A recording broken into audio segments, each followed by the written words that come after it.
এখানে মিডল ইস্টে আসল ব্যাপারটা হচ্ছে রিসোর্সের উপর কন্ট্রোল। এটার সাথে ইরানের এই নিউক্লিয়ার বম্ব টম এগুলি কোনো ব্যাপার না।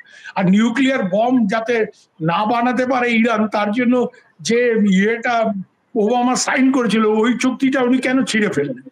উনি কেন বললেন? আজকে যদি আমি বলি যে আমি গতকাল যে আমার আগের গভর্নমেন্ট যে চুক্তি করেছে বাংলাদেশ বা পাকিস্তানের সাথে বা চীনের সাথে, আমি এটা মানি না, হবে? পৃথিবীর কেউ শুনবে? যেহেতু আমেরিকা, ট্রাম্প এটা করেছে, পার পেয়ে গেছে। সাকসেসর লায়াবিলিটি বলে ইন্টারন্যাশনাল লতে একটা জিনিস আছে। ট্রাম্প হয়তো এগুলি পড়েননি, উনি কি পড়াশোনা করেছেন আমি জানি না। আর বিজনেসম্যান, 4 বার ওর কোম্পানি ব্যাংক্রাপসি ডিক্লেয়ার করেছে। কিসের businessman? He is a complete failure. কিন্তু আমেরিকার লোকজন এই লোককে প্রেসিডেন্ট বানিয়েছে। It says something about the country also. America আজকে কোথায়? হ্যাঁ, তো যাই হোক, এই জায়গাতে দাঁড়িয়ে যেটা মূল ব্যাপার সেটা হচ্ছে রিসোর্স কন্ট্রোল না। এই যে গাজার কথা সুজন বলছিল, তো ট্রাম্প তো অলরেডি বলে দিয়েছে, ও তো রিয়েল এস্টেট ডেভেলপার, যে আমি তো এটাকে রিয়েল এস্টেট হিসেবে দেখি, this will the Rivera of middle east. এটা ওই ফ্রেঞ্চ রিভেরার মতো এখানে রিভেরা করবে সে, এবং ওর ধান্দা নিশ্চয়ই ওই ট্রাম্পের যে কোম্পানি, রিয়েল এস্টেট কোম্পানি, ওরা ওখানে ঢোকার ধান্দা করবে। তো এর জন্য এই জায়গায় এখন এই প্যালেস্টিনিয়ানদের মেরে টেরে খালি করা হচ্ছে, হ্যাঁ, জেনোসাইড করা হচ্ছে। কেন? To create a Rivera. তো এই লোকগুলি ultimately it comes down to resource. It's not about Iran making A nuclear. ইরানের রেজিমকে আমি মোটেই সাপোর্ট করি না। ইরানের regime is a fundamentalist regime. বিশেষ করে ওরা মহিলাদের উপর যে অত্যাচার করেছে তুমি দেখেছো। কয়েকদিন পরপরই ওখানে মহিলাদের আন্দোলন হয়েছে, হিজাব বার্নিং হয়েছে রীতিমতো। there is no reason to support these people, এবং এরা নিজেদের লোকজনের উপর প্রচুর অত্যাচার করে। এই সব সো-কল্ড রেভলিউশনারি গার্ড ফার্ড, এই সব লোকজন, এরা ধোলাই টোলাই খেয়েছে ইসরায়েলের হাতে।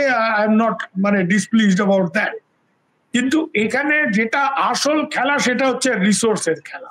It's about resource politics.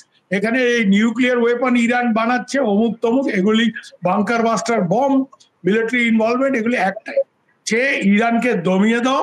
ইরানের যে এখানে অ্যাক্টিভিটি, ওই অন্য ওদের যে প্রক্সিসদের দিয়ে এগুলিকে কন্ট্রোল করো, তারপরে ওখানে করে খাও। আমেরিকা এটা আজকের ব্যাপার নয়। There is a tradition. 1953-তে মোসাদেকের ইলেক্টেড প্রাইম মিনিস্টার ছিল, অত্যন্ত পপুলার লোক। তো মোসাদেকের গভর্নমেন্ট তো সিআইএ ফেলেছিল, এবং ফেলে কাকে এনেছিল? রাজাকে এনে বসিয়েছিল, রেজা শাহ পেহলভিকে এনে। Y? It's about controlling the resources. Iran is a resourceful country, extremely resourceful country.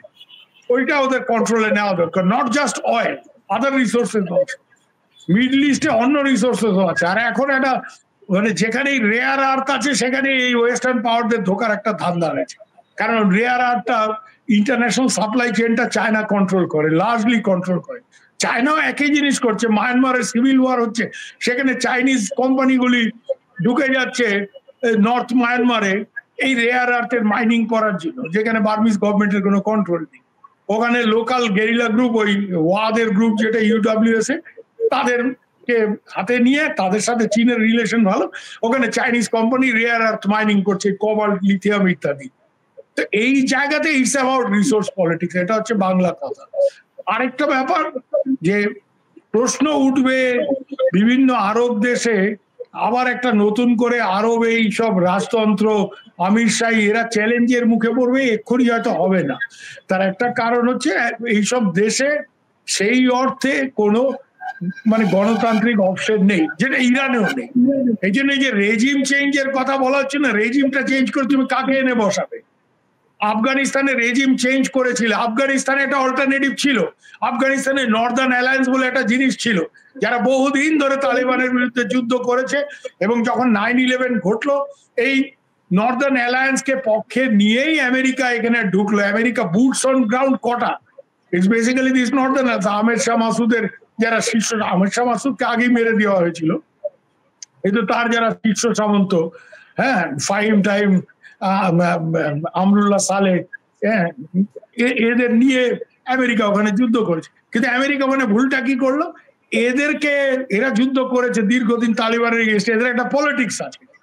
ওরা আমেরিকাতে পড়ায়, ওই একজন প্রফেসর, আফগান প্রফেসর, তাকে এনে প্রেসিডেন্ট করে দিল, আশরাফ গানি।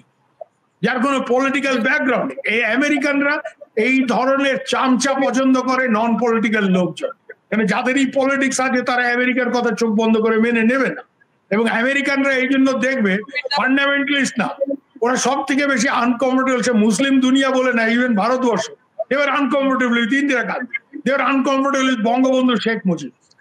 যেখানেই লোকাল স্ট্রং ন্যাশনালিস্ট, এদের আমেরিকানরা পছন্দ করেন, আমেরিকানরা চামচা চায়, বুঝতে পেরেছো? আমেরিকানরা চামচে চায় ওই আশরাফ গানি, বিকজ তার কোনো পলিটিক্যাল বেস আমেরিকাতে কোথায় পড়াতো তাকে এনে এখানে প্রেসিডেন্ট বানিয়ে দিল। এবং এই গভর্নমেন্টের ফেলিওর একটা বড় কারণ হচ্ছে এই সব কাজ।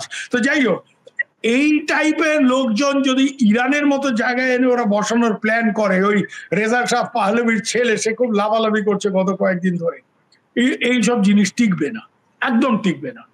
কারণ ইরানের মানুষ হয়তো পরিবর্তন চায়, কিন্তু ইরানের মানুষ এই পরিবর্তন আমেরিকা আনবে তাদের দেশে এইভাবে বোম ফেলার পরে এবং ইসরায়েল সাপোর্টের পরে, এটা ইরানের লোকজন মেনে নেবেন। At the end of the day they are nationalist.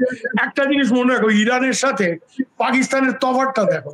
পাকিস্তানের সাথে আমাদের 4 দিন যুদ্ধ হয়েছে, পাকিস্তানের আর্মি এই মুনির টুনির বা কোথায় প্রধানমন্ত্রী শাহবাজ শরীফ গিয়ে আমেরিকার পায়ে লম্বা হয়ে পড়েছে, সেটা ওরা স্বীকারও করছে যে ওরা ট্রাম্পকে ধরেছে যাতে ইন্ডিয়াকে চাপ দিয়ে যুদ্ধ বন্ধ করা, আফটার 4 days। আর এখানে পুরো মিলিটারি লিডারশিপ ইসরায়েল উড়িয়ে দিল, 10 দিন 12 দিন ধরে যুদ্ধ করছে। ইরান কি সিজফায়ার চেয়েছে? ইটস ট্রাম্প যে ওদের পুশ করছে সিজফায়ারের জন্য। কেন?